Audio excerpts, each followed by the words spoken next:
tema da minha mensagem hoje é gratidão pela disciplina que vem de Deus. Olha o que diz a palavra do Senhor, Jonas capítulo 2, verso 1. Do ventre do peixe, Jonas orou ao Senhor, seu Deus, e disse: Clamei ao Senhor na minha angústia, e ele me respondeu. Do ventre do Sheol gritei, e tu ouviste a minha voz. Pois me lançaste nas profundezas, no coração dos mares, e a corrente das águas me cercou, todas as tuas torrentes e ondas passaram por cima de mim. Eu disse: Fui expulso da tua presença, como poderei ver o teu santo templo novamente? As águas me cercaram até a alma, o abismo me rodeou, e as águas se enrolaram na minha cabeça. Afundei até os fundamentos dos montes, a terra me aprisionou para sempre com as suas trancas. Mas tu fizeste subir a minha vida da sepultura, Senhor meu Deus. Verso 7. Eu me lembrei do Senhor quando minha vida desfalecia e a minha oração chegou a ti no teu santo templo. Os que se apegam aos ídolos inúteis afastam de si a sua misericórdia. Mas eu te oferecerei sacrifícios com voz de ação de graças, pagarei o meu voto. A salvação pertence ao Senhor. O Senhor deu ordem ao peixe e este vomitou Jonas na terra. Até aí, tá bom, olha para cá. Veja, isso aqui não foi um homem pensando em uma frase bonita de efeito para escrever para que nós pudéssemos ser influenciados hoje. Isso aqui é uma oração. Eu sei que, por vezes, você pensa assim, olha, eu não sei como orar. Ora, basta você ler a oração de Jonas, você ler os salmos, ali vocês veem pessoas comuns como nós, em momentos de aflição como Jonas, orando, buscando a Deus, buscando ao Senhor. E é isso que nós temos que fazer também. Os irmãos devem se lembrar aqui do contexto, né? A graça de Deus, ela perseguiu Jonas de forma incansável, mesmo ele sendo um desobediente, mesmo ele fugindo de Deus. Lembra? Era para ele ir para Nínive, ele desce a Jope, pega o caminho oposto, vai para Tarsis. Se ele levaria ali, tinha uma distância de 800 quilômetros, né, da onde ele estava até Nínive, ele pega 3.500 quilômetros, caminho contrário. Mais de 4.000 quilômetros no total, fugindo de Deus. E ainda assim, a graça de Deus o alcança com misericórdia e livramento. E vocês repararam aqui, Jonas, em sua oração, ele não pede por livramento? Mesmo passando o perrengue de ser lançado ao mar, estar dentro de um peixe, a oração dele é essa, de dentro do peixe. Ainda assim, você não vê ele orando por livramento. Você não vê súplica, você não vê pedido, você não vê nada dessas coisas. Mas, no momento de maior dificuldade, ele agradece. Ele ainda consegue orar com o coração grato, porque ele sabia que, até aquela circunstância difícil, a qual ele estava passando, ele sabia, Deus está aqui no controle. Tudo isso que está acontecendo não foge da vontade do meu Deus. Deus ainda está controlando todas as coisas. E se nós vermos aqui, nós vamos ver ações de graças, vamos ver ele fazendo, né? Olha, faço voto com o Senhor também. Tudo por conta de saber que todas as coisas estão debaixo do controle do Senhor, inclusive aquela circunstância. E veja, aqui talvez tenha um dos princípios mais importantes que eu e você devemos levar por toda a nossa vida. Jonas, o que trouxe esperança ao coração de Jonas no momento mais difícil ao qual ele passou, não foi o simples fato dele ter lembrado de um culto abençoado onde ele chorou rios de lágrimas. Não, não foi isso. O que trouxe esperança a Jonas no momento mais difícil de sua vida não foi lembrar da oração poderosa de um pastor que meteu a mão na cabeça dela e disse, em nome de Jesus. Não. O que trouxe esperança a Jonas no momento mais difícil de sua vida não foi lembrar das boas obras que ele tinha praticado, mas o que trouxe esperança a Jonas no momento de maior crise ao qual ele passou, foi lembrar do que a palavra de Deus dizia. Lembrar do que ele tinha aprendido, de como ele conhecia Deus, de quem Deus era. O conhecimento da palavra é fundamental para que eu e você venhamos a passar por momentos difíceis, de tribulação e de angústia nessa vida. Porque pode ter certeza, no momento de tribulação, de dor, de doença, do luto, a única coisa capaz de te fazer permanecer firme é o conhecimento da palavra. Nos maiores momentos de mais tristeza da minha vida, a única coisa que conseguia me consolar é eu lembrar. Eu vinha vagamente lembrando, né? O choro pode durar uma noite, mas a alegria vem pela manhã. Eu lembrava que a minha vida estava no controle do Senhor. Eu lembrava que os meus filhos estavam no controle do Senhor. Eu lembrava que a minha esposa, antes de ser minha esposa, era filha do Senhor. Então eu ia lembrando de passagens da Escritura, e mesmo em meio à tribulação, ainda assim, eu conseguia ter paz. Porque apenas a palavra do Senhor pode nos trazer paz em momentos de angústia. Por isso é fundamental. Eu preguei domingo, né, sobre oração também. É fundamental que você leia a Escritura e ore a palavra do Senhor. E como eu citei domingo, uma vez perguntaram para a A.W. Tozer o seguinte: o que é mais importante? A leitura da palavra ou a oração? E ele respondeu assim: qual asa é mais importante para um pássaro? A da direita ou a da esquerda? Ora, ele precisa das duas, da mesma forma que nós precisamos das duas. No fundo do poço, no limite do desespero, Jonas começa a relembrar sobre a palavra do Senhor.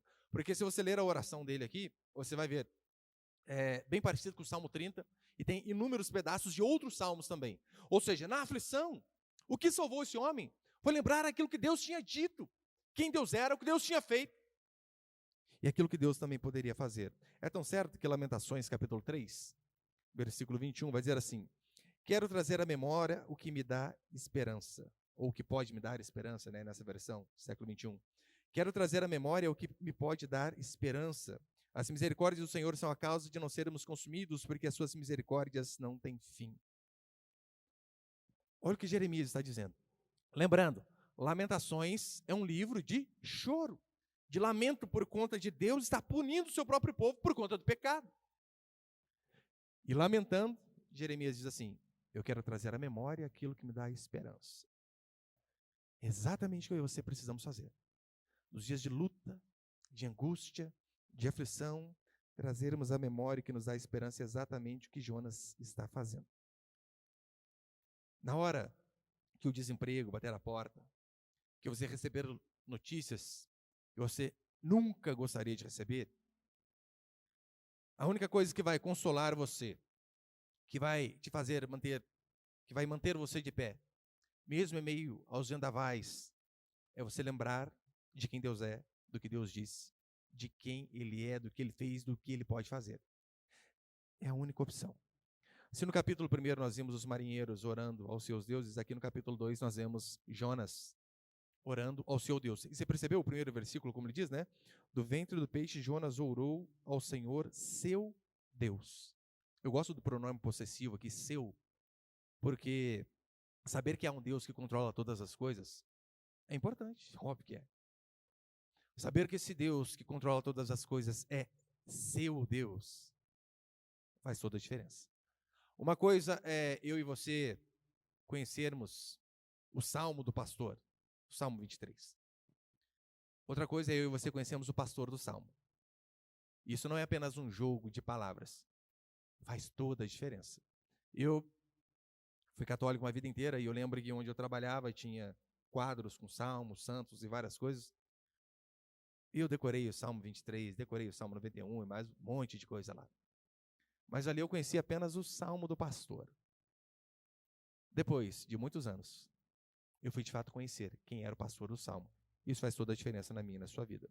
Eu quero, com base nisso, passar alguns princípios aqui. Põe o primeiro, por favor. Miguel, aumenta um pouquinho o retorno aqui para mim. Só um pouquinho, vermelho.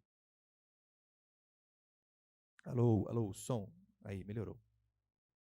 Primeiro princípio, nossa angústia pode nos levar à presença de Deus.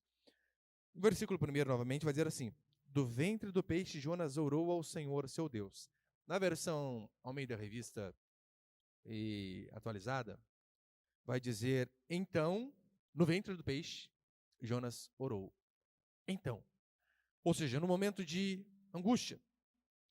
Porque, por vezes, vai ser necessário chegarmos no fundo do poço para que venhamos a buscar a Deus. Eu, pelo menos, eu não conheço. Se conhecer, você vai vir depois. Você conhece alguém que ganhou na loteria e sentiu uma vontade imensa de ir para a igreja? O cara acabou de ganhar milhões. Agora eu vou para a igreja. Não vejo a hora de dar o dízimo. Primeira coisa que eu quero fazer. Você não vê. Agora, se eu te perguntar, você conhece pessoas que estavam passando por momentos terríveis? e que aquilo ali a fez buscar a Deus, todos aqui conhecemos, inclusive muitos de nós. No momento de angústia. No momento de angústia, Jonas orou, Jonas buscou a Deus. E veja, olha no capítulo 1. A Bíblia vai dizer que Jonas, ele foge do Senhor sem orar. Deus diz, levanta-te, dispõe-te, vai a Nínive. Ele não ora e foge. Ele vai a Jope, não ora. Dali ele paga uma passagem, vai para o caminho oposto, para Tarsis, sem orar, sem pedir direção a Deus. Não quer saber de Deus falar com ele, coisa nenhuma. No meio da tempestade, nós vemos Jonas fazendo o quê? Orando? Não, dormindo. Nem quando Jonas foi sorteado e jogado ao mar, ele orou. Orou apenas quando estava no ventre do peixe. Orou quando a angústia apertou. Ele orou no limite da desgraça e da aflição. É para você ver o sofrimento, por vezes. Ele tem esse poder, né? Quebranta o ser humano. Nós somos outras pessoas depois que passamos por aflições, por angústias, outras. Só que o sofrimento, ele tem um duplo poder. Em que sentido? Imagina o sol. E você coloca aqui a cera e você coloca a argila.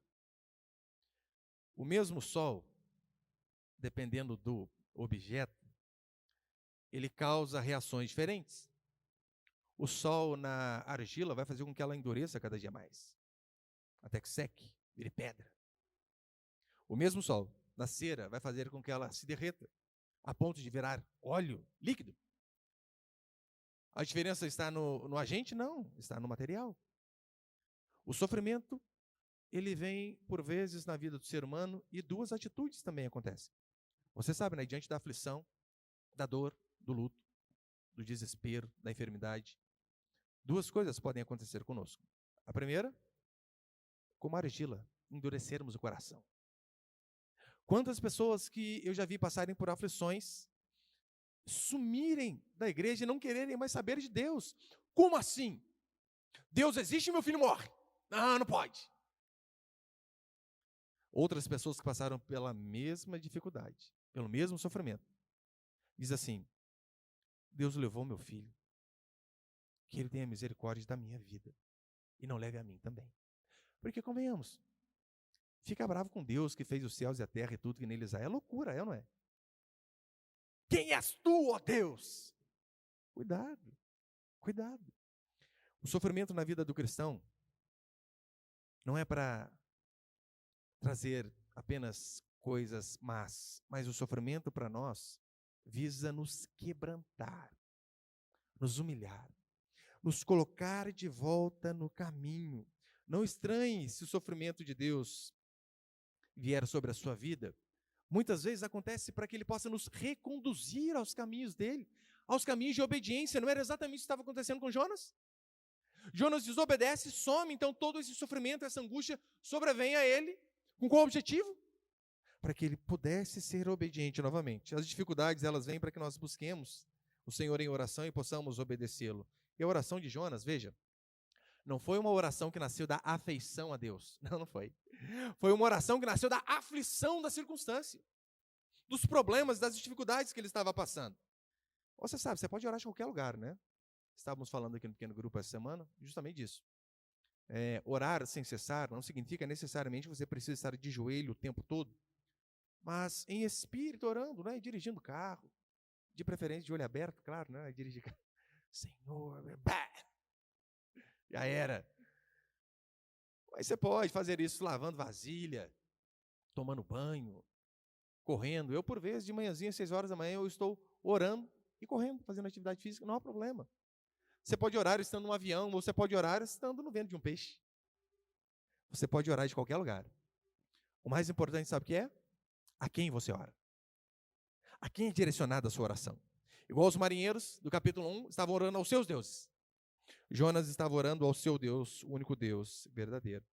E a oração, ela não é um mero exercício de bem-estar psicológico. Não é meditação. Eu oro porque eu fico zen. Não é assim.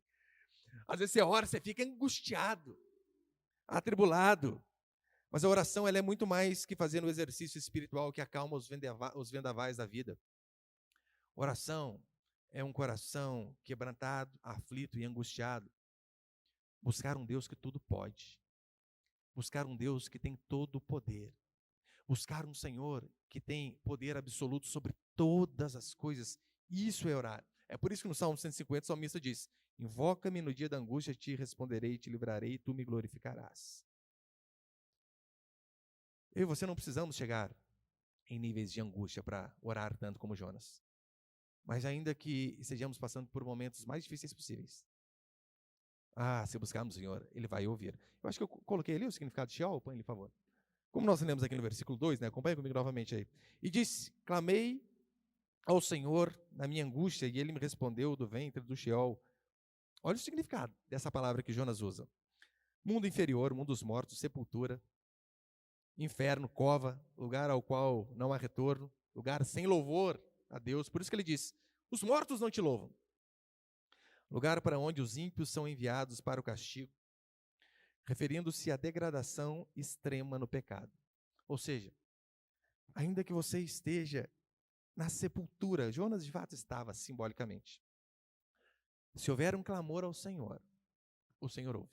Ainda que você esteja uma degradação extrema de pecado na sua vida, se houver um coração quebrantado e humilde, que a Escritura diz é que o Senhor nos ouve. Por isso que é importante, como eu disse aqui no último domingo, quando você lê a Escritura, você ouve a voz do Senhor. Quando você ouve um sermão, você ouve a voz do Senhor. Quando você fala, ora e abre a sua boca, você fala ao Senhor da Escritura. Então, por isso é fundamental um cristão estar sempre orando. Segundo, põe ele, por favor.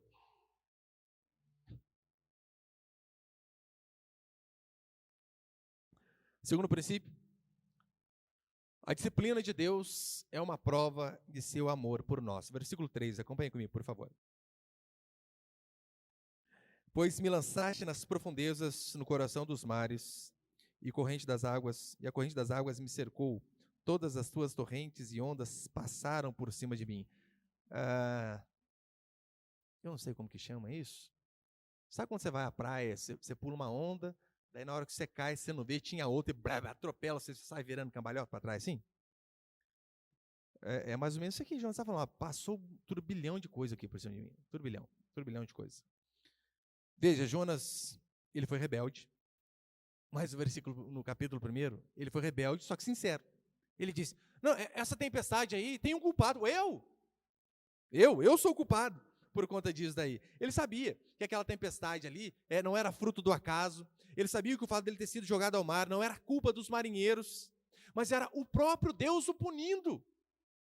Ele sabia que o fato da sorte ter recaído sobre ele, o fato dele ter sido lançado ao mar, e esse perrengue ao qual ele estava passando, ele sabia, isso que não tem nada a ver com os homens, tem a ver comigo, com o meu pecado, por conta do meu pecado, eu estou passando essas circunstâncias. Isso aqui, meu irmão, é fundamental para mim e para você.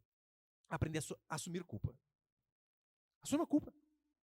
Ai, foi mandado embora do serviço. Mas toda semana você chega um dia atrasado. Quer sair mais cedo? Sua avó já morreu 442 vezes. E perseguição do meu chefe. Não é vagabundice mesmo. Trabalha mal. Precisa ser honesto. Precisa trabalhar de forma correta. Não ficar culpando os outros. Não culpar. Jonas, ele via que era Deus chacoalhando ele, disciplinando ele para que ele voltasse à obediência. E veja, Jonas, ele vê a disciplina sobre ele como amor divino. Isso aqui não se contradiz, de forma nenhuma. Disciplina com amor. Na verdade, são coisas complementares. Quem ama, disciplina. Se um filho de Deus, por exemplo, pega um caminho errado, como Jonas estava pegando, e Deus não faz nada, esse filho ele vai a cada dia se distanciar mais. Cada dia. É por isso que Deus precisa disciplinar. Com qual finalidade? Que ele volte ao caminho, que ele volte a obedecer. Lembre-se disso. Disciplina é sinônimo de amor. É tão certo? Hebreus capítulo 12.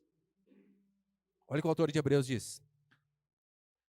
Mas se estáis sem disciplina, da qual todos se têm tornado participantes, então não sois filhos, mas filhos ilegítimos. Gosto mais daquela versão que diz, né, não sois filhos, assim, bastardos. Bastardos. E é claro, Deus diz assim, calma aí, você está vivendo errado no pecado. E não está acontecendo nada com você? Não, não é porque você é o filho preferido de Deus. É bem provável que nem filho você seja.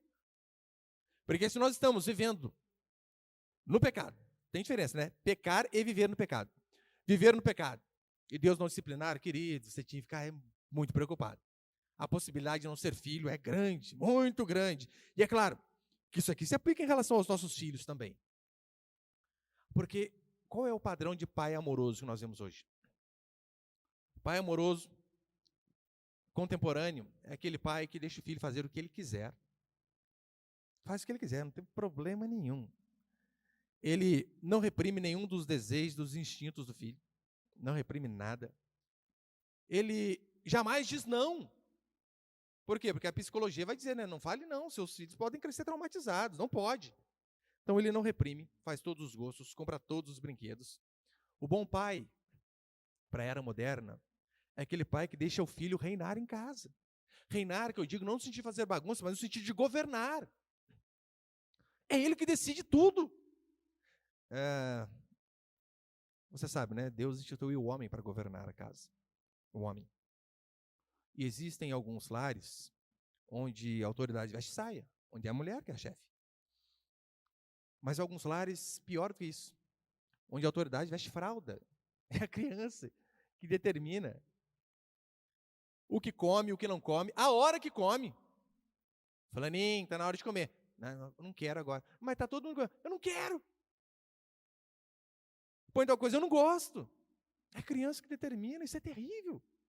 Isso faz mal para a criança, faz mal para a família, faz mal para todo mundo. E é lógico, esses pais modernos jamais vão pensar na possibilidade de repreender um filho fisicamente. Onde já se viu, né? Tortura. Nós somos a favor da tortura. Você percebeu a colheita que nós estamos tendo de adolescentes sem identidade alguma? E quando eu digo sem identidade alguma, é literalmente, né? Você pergunta o que você é. Eu sou não binário. Plus advanced. Você não sabe o que você é. Não sabe nada. Sem personalidade alguma. Olha as crianças que nós temos. Imagina, gente, vamos lá. Ó. Eu lembro, o Thiago, meu primo, aqui é testemunho. O nosso vô, gente, era um barbudão, cabeludo. Parecia o Thor, só que na versão um pouquinho mais barbudinha, né? Mas pensa um homem bravo. Eu lembro que os filhos, sendo pais de família já, meu avô falava, era assim, senhor, não senhor. Um neto passar no meio da conversa assim, nunca que você via. Hoje em dia é normal, né? A criança atravessa. Aqueles pais, e não eram nem crentes, aqueles pais que foram firmes em relação à criação de seus filhos, formaram a nossa geração aqui, ó, a geração da maioria.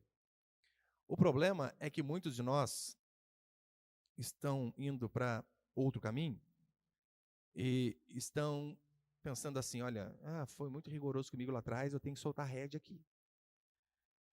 E os filhos, a cada dia mais, têm se perdido.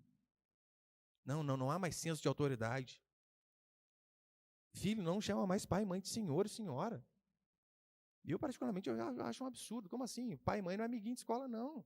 Você é a casa do escambau, senhor.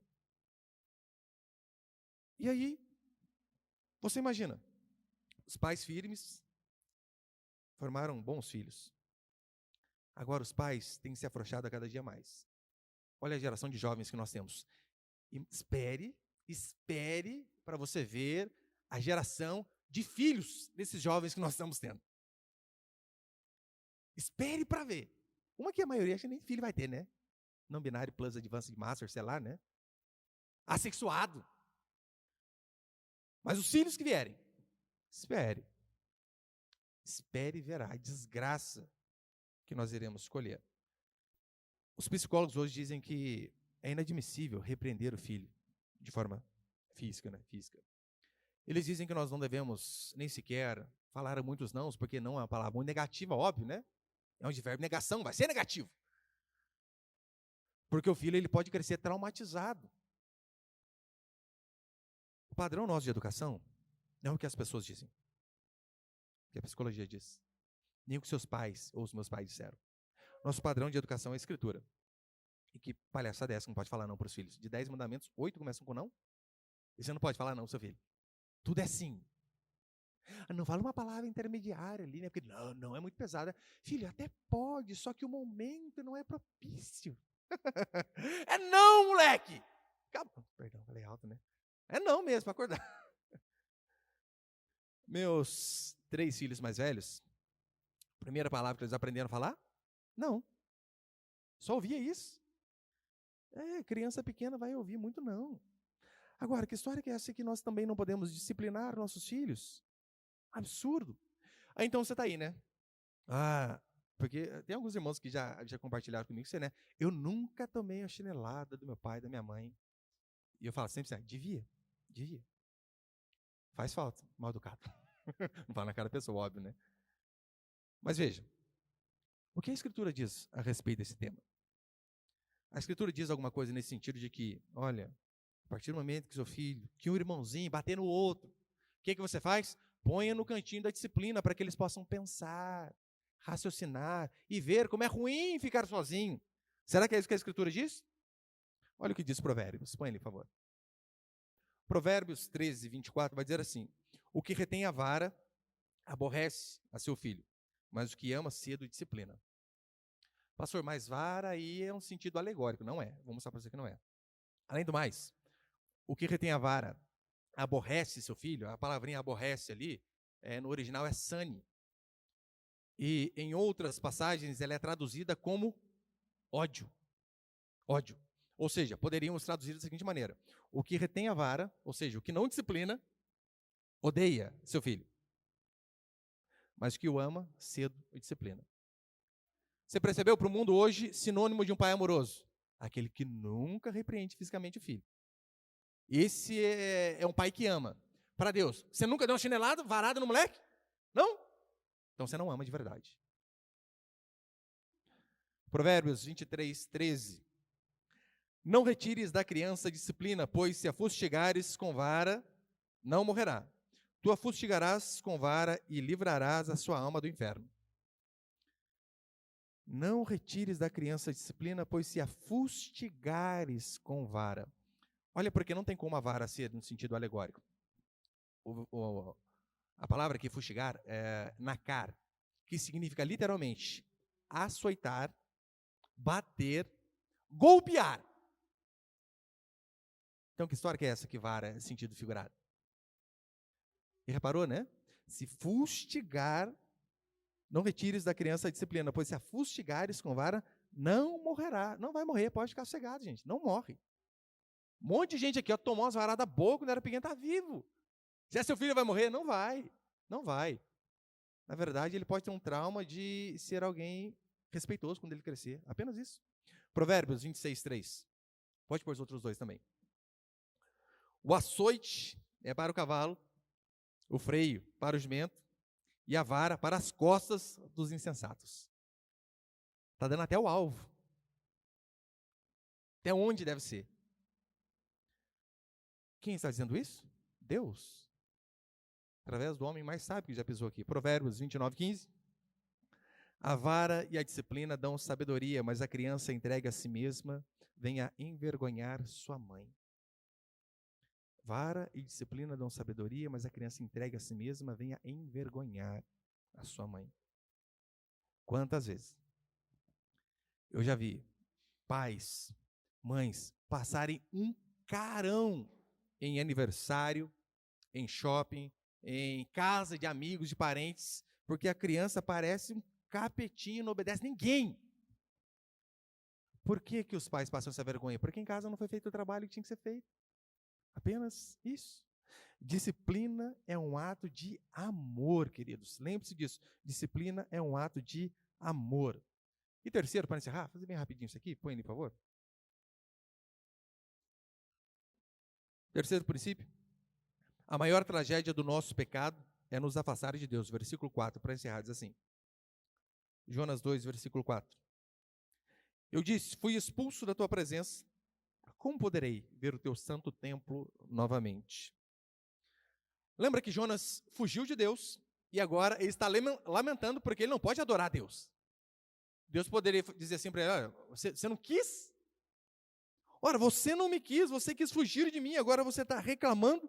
É por isso que a maior tragédia do ser humano não é, em primeiro lugar, enfermidade, dor, doença, perda, luto. Não, não é.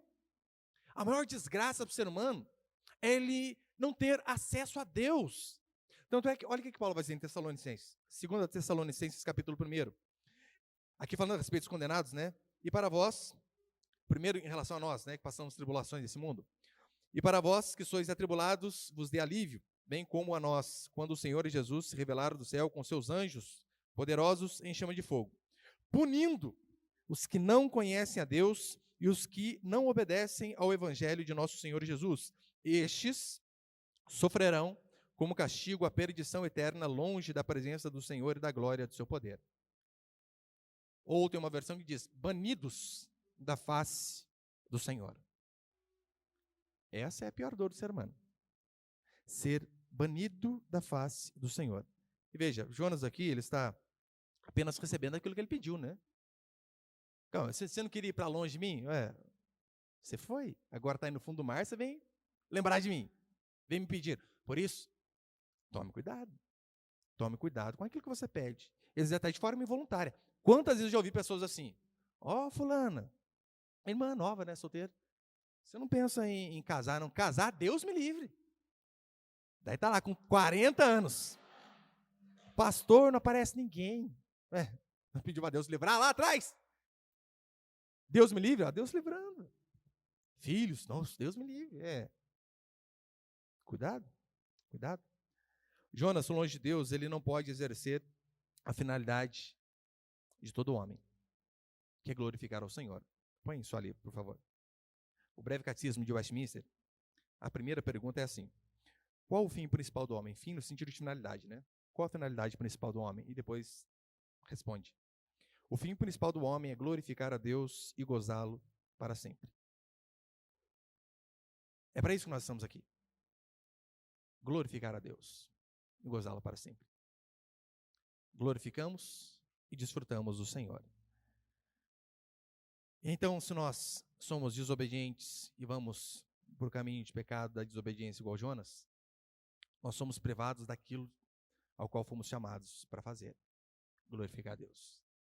Por isso que o pecado, ou ele nos afasta da comunhão com o Senhor, ou a comunhão com o Senhor vai nos afastar do pecado. Não há meio termo.